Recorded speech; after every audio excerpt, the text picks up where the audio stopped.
A career in a can? Imagine that. Well, that's what this segment is going to be all about. I am the Saipan Sailor. Welcome to my channel, and stick around. I got a few more stories to tell.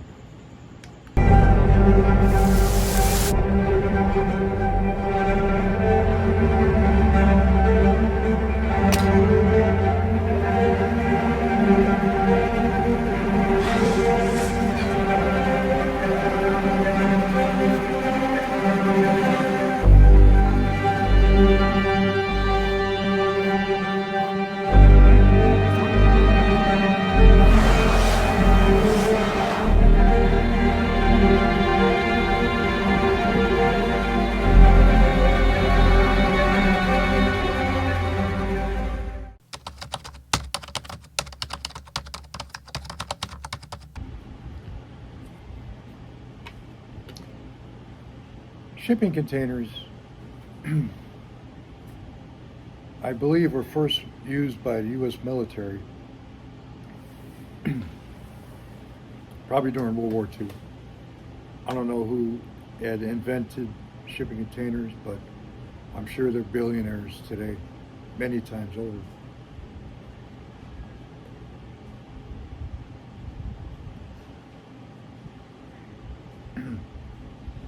R.J. Reynolds, who owned Reynolds Wrap and probably several other companies, started Sealand Service Incorporated.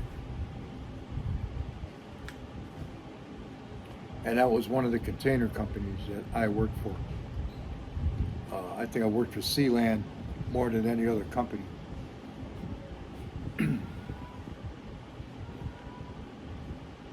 Well, back in the 70s, I was in Brooklyn. That's where I was getting work. I was registered at that shipping hall there. The year was 1976. And I took a job as an oiler on one of their ships. I was to fly to Rotterdam. Excuse me.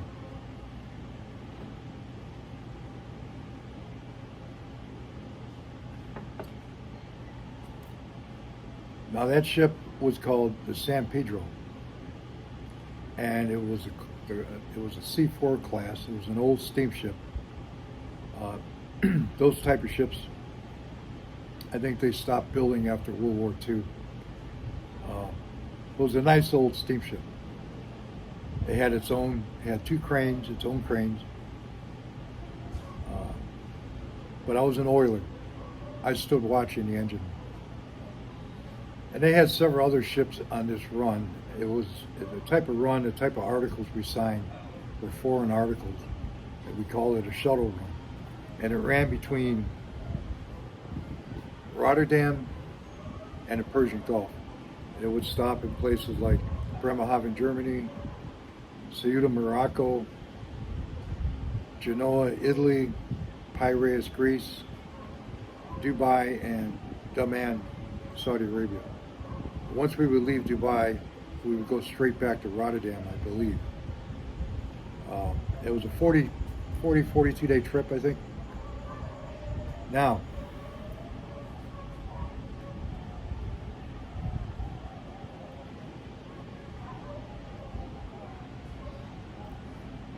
the captain on that ship was Charlie Miller. I had the pleasure of sailing with Captain Miller many, many years later on the Sealand Developer, and I'll talk about that ship another time. But Charlie Miller was also the captain on the Mayaguez, which was captured by Khmer Rouge, I believe, during the Vietnam War, and brought into Cambodia. Now, there's a book written about it called 4 Days of Mayaguez. I had a copy of that book, actually, the hardcover. It had a crew member sticker in it, but it wasn't signed by any crew members. Only Captain Miller signed it. Of course, I don't have that book anymore, but that was back when I was collecting maritime books. And there were other books written about that incident. You can go online and look it up. Wikipedia, I think, several images and reports and all. It was actually the USS Holt that rescued that ship, that pulled up alongside of it.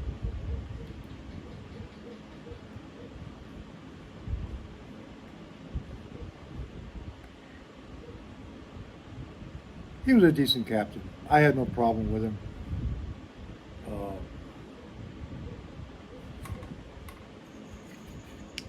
anyway, I did 3 trips on that ship, and it was my first job as an oiler. The first day I walked on board,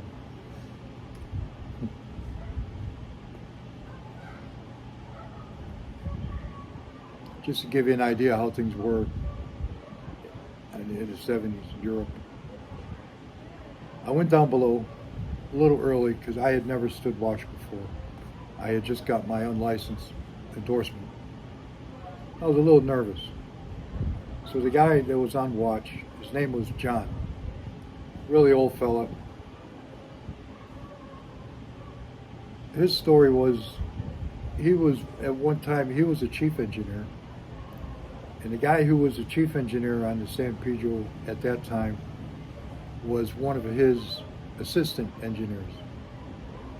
Now, why this guy was an oiler today, I don't know. But he showed me around, gave me a few tips. He stuck around for a few minutes talking to me. He finally said, "You think you got it?" I said, "Yeah, we'll see." And then he left.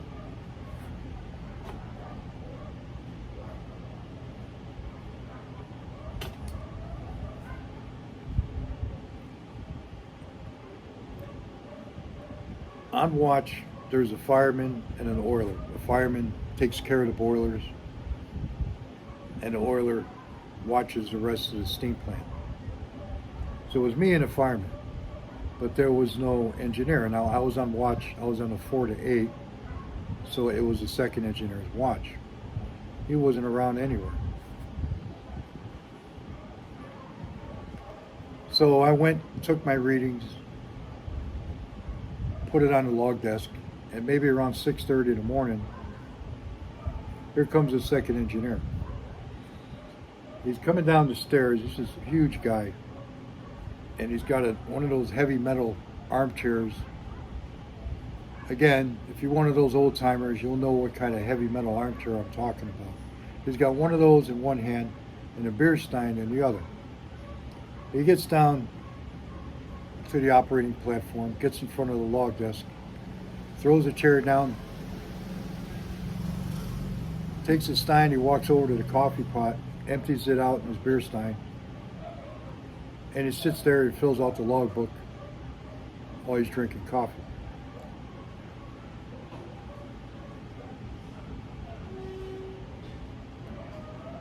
It's around 7:30. The watch usually changes watches at 15 minutes before the hour, so had about 15 minutes before the next guy was coming down. The second engineer turns to me and he says, "So you're the new oiler?" I said, "Yeah." He says, "Look," he says, "I don't care what you do." He said, "But stay out of that mess hall, okay? The chief, he's a real prince, but he's always hanging around that mess hall. You may want to just stay out of his way." I said, "Okay." So we got relieved on he also asked me if I was going ashore, and I said, "Yeah, I'll go ashore." He said, "Come up to my room after breakfast. We'll head ashore." Well, I went up to his room after breakfast, and he was sitting in there with a few of the longshoremen, and there must have been 20 or 30 cases of Heineken stacked up in his room. And he was sitting there drinking with the longshoremen, 8:30 in the morning.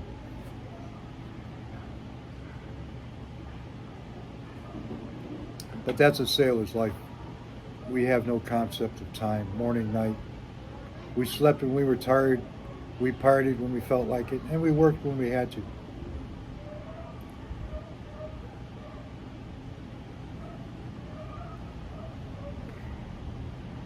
So I went ashore alone. Now, one part of this little story I forgot to tell you was that When I had first got on board, I got to my room. The fireman was already in the room. There was two of us in the room, in one bathroom, one head. And the fireman was this little British guy. As a matter of fact, he wasn't there yet. So I was in the room alone. I was just laying on a bunk. A couple hours later, the door opened, and he came in from the shore. And he was happy. He was drunk as a skunk, but he was happy. Now, he had with him a small duffel bag, but it was full of booze that he brought ashore, obviously. He had a bottle that was open already. So he put the booze in his footlocker. He said, "Hey, you want to have a drink?" And introduced himself. I said, "Yeah, sure." We had a drink, and then we laid down. No sooner than we laid down, that Dutch customs knocked on the door, came in the room, and went right to his footlocker, opened it, and he took his duffel bag full of booze. And he said, "Well, I have an open bottle. You're going to take that?" I said, "No, you can have that." And he left. He got out of his bunk, and he was so pissed. All he could do was stamp his foot and go, "Bastards," because we didn't have time for him to go back ashore and buy any more booze. So he was going to go without booze until we got somewhere where we can buy some more.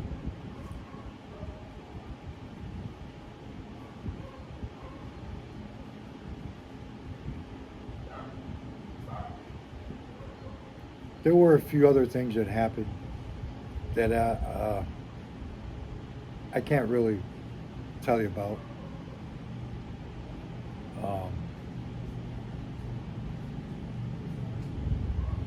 This is in a part of the world where there was nobody to tell anybody what was right and what was wrong. Everyone pretty much had to fend for himself.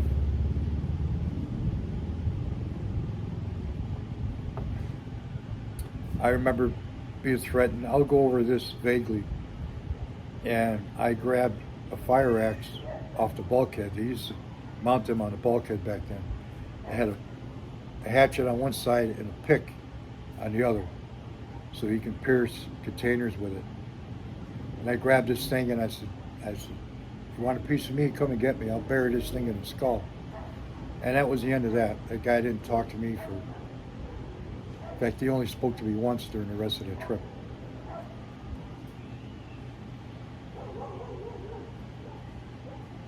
The beds had bed bugs.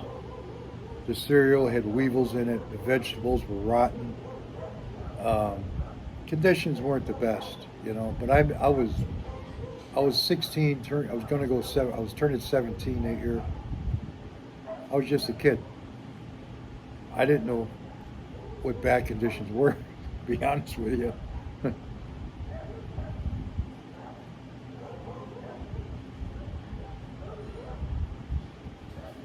7.5 months on that ship, and I flew back to New York. I flew back to Michigan.